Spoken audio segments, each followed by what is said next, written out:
Coming up on Mountain News this morning, Appalachian Regional Healthcare is modifying their visitation restrictions again as we continue to fight the spread of COVID-19. And Kentucky Senator Rand Paul no longer has COVID-19 and says he is now volunteering at a local hospital. Plus, we take a look at how one 8th grader in Floyd County is going the extra mile to help healthcare workers at one local hospital. Dedicated to Eastern and Southern Kentucky, this is WYMT Mountain News This Morning. Good morning, I'm Katie Cook. It is Wednesday, April the 8th, and your time is about 6:02. Let's check in with Brandon Robinson for a look at your forecast this morning. Brandon, we're seeing those warmer temperatures again today, but unfortunately with that comes the storms that we're tracking, so that's definitely something that people in our viewing area should keep an eye on. Exactly, and we're getting ready to go into a very colder spell compared to where we have been the last few days, 70s basically since the weekend, but tonight it starts to fall. Let's take a look and see what's going on right now across the area on the satellite and radar. And not a whole lot of activity here, but to our north and to our east, starting to see some action. But watch right there on the last frame. We'll go back through one more time.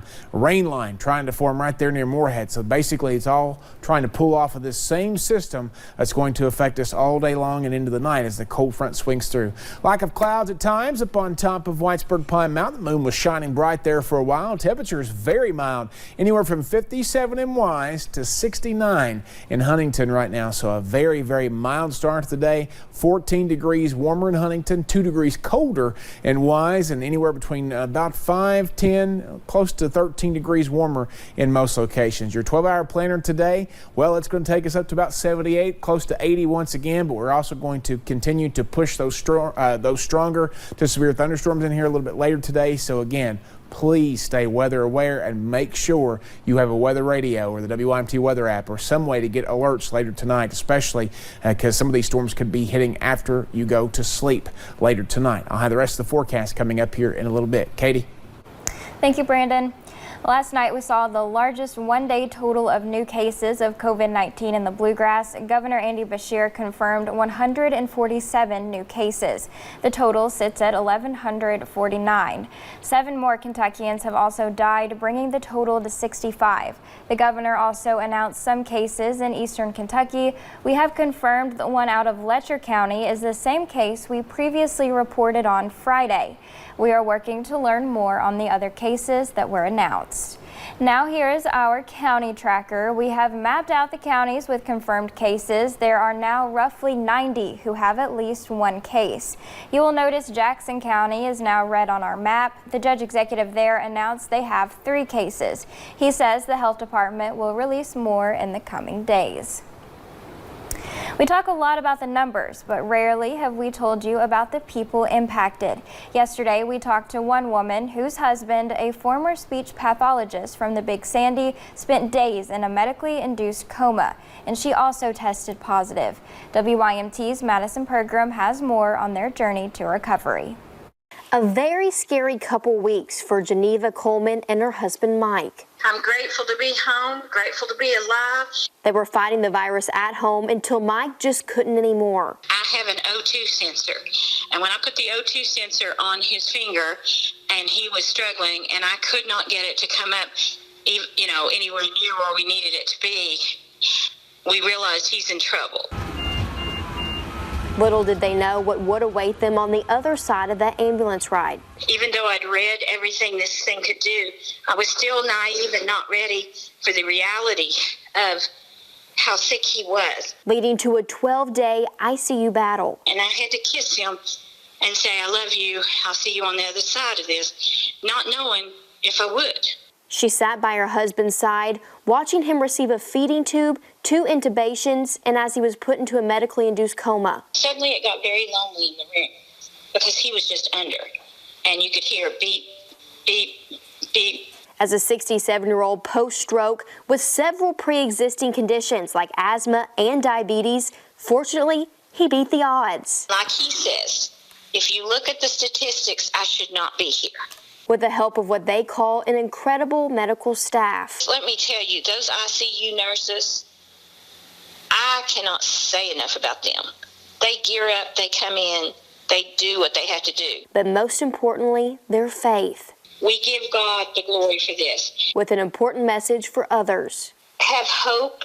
Look at me. I did come through this with God's grace, but don't take this lightly. Don't play around. Thankful to live and see another day. Madison Pergram, WYMT Mountain News. Geneva and Mike say they are so thankful for all the prayers they received and the great medical treatment throughout the long process. They now live in Lexington. Both received the news on Monday that they're officially considered recovered. Appalachian Regional Healthcare is modifying their visitation restrictions. No regular visitation will continue. However, there are some exceptions. 2 people will be allowed to visit patients at the end of life. 1 person can be with a mother for labor and delivery, and 1 adult is permitted to stay with a pediatric patient. In all cases, though, the visitor will be asked to take their temperature, and anyone with a fever of 100 or greater will be asked to leave. Kentucky Senator Rand Paul no longer has COVID-19 and says he is now volunteering at a local hospital. He tweeted yesterday saying he was retested and the test came back negative. He's helping people in his community who need medical attention, including coronavirus patients. He ended the tweet saying, "Together we will overcome this." GE Appliances is partnering with the University of Louisville to make face shields. The masks are made using 3D printing. They'll be used by healthcare workers and first responders. GE is donating them to several places, including U of L Healthcare. With people searching for ways to be helpful, there are a lot of creative ideas to combat COVID-19, and people of all ages are lending a hand. Mason Buck is an 8th grade student at Duff Allen Central in Floyd County. He recognized a need for protective equipment by watching his mother head to the front lines every day as a healthcare worker. So he made his ideas a reality, using 3D printing to create face shields for his mother and her co-workers. They have little PPE in general, so I offered to start printing the shields. I looked online, I found Prusa had a design to use. I started printing them in stacks. Mason plans to print as many masks as possible to help fulfill the need, giving what he can to the people who are working hard to take care of the community. And communities all across Kentucky are working fast to find enough personal protective equipment, or PPE. It's a battle they are asking the public to help with. WKYT's Nick Oliver shows us how many are answering that call. Small amounts from a lot of people will add up. Every community is trying to tackle the need for personal protective equipment, or PPE as it's known.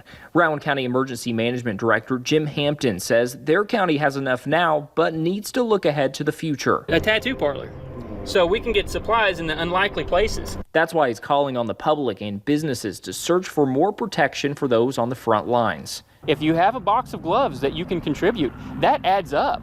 All we need is a few people to participate in this and give what little that they can to us, and it will accumulate to an amount that will help people. The county says the public has responded in a big way, but the support and creativity can't end here. I think this is the perfect time for any amateur engineers out there that like to problem solve. If they can contribute and help us problem solve, that's wonderful. We have people who are sewing, we have people who are knitting, 3D printing. Glenn Jones and his Facebook group, #TeamKentuckyMakers, have answered that call. So far, they've 3D printed over 500 protective masks, all being donated to those on the front lines. We want to help protect these guys and make sure that they can continue to do what they need to do, and we can stay at home and make sure that we kill off COVID-19. The Facebook group is mostly made up of all strangers, but working toward that one common goal. If you have a 3D printer and it's sitting still, please join the group. In Rowan County, Nick Oliver, WKYT. The group says they have set up a request page where you can ask for a certain item. Emergency management leaders say you can call their office to find out how to pick up or donate PPE. Well, many grocery stores remain open to the public, providing people with daily essentials throughout this crisis. Stores like Food City are taking additional measures to keep people safe, including plexiglass shields at cash registers, having an associate to clean carts all day, and placing markers on the floor notifying people where to stand. Food City President Steve Smith says masks for associates are also in the works. As those become available, we will make at no cost to our associates those masks, and hopefully we can get into those by sometime next week. But in the meantime, if they've got homemade masks, they're welcome to wear them. Matter of fact, encouraged to wear them. Smith says curbside grocery usage is up nearly 55%, and he encourages people to continue practicing social distancing in stores.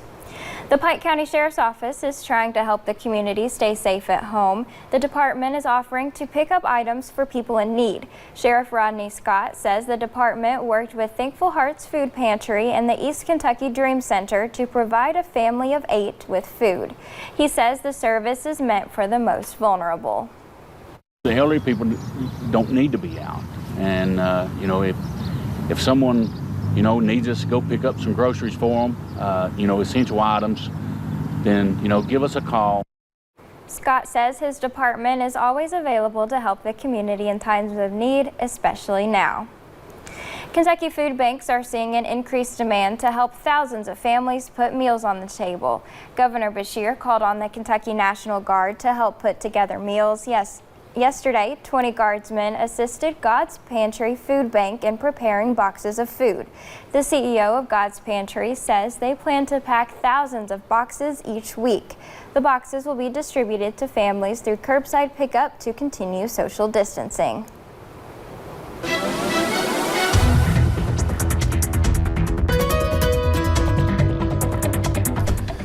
Showers and storms off to our north right now, but so far so good for us here at 613. You'll see again just basically north of Ashland and Huntington there, back toward Charleston and Parkersburg, but some of those could drift into our area a little bit later on. Here's a closer look at it, and you see how close they are right there just north of Ashland this morning, and then back over toward Point Pleasant in Ohio. Temperature is very mild. 61 Jacksboro, 66 Jackson Hazard, 69 in Huntington, but 57 in Logan. Look at those winds shifting in now from the south and west there, continuing to crank that warm air in, and that's going to be the case all day long. So I do think we'll get close to 80 once again today. Some strong to severe thunderstorms possible this afternoon and tonight, and tomorrow the rain will end, but it will be much cooler, and then sunny skies just in time for Good Friday. Katie?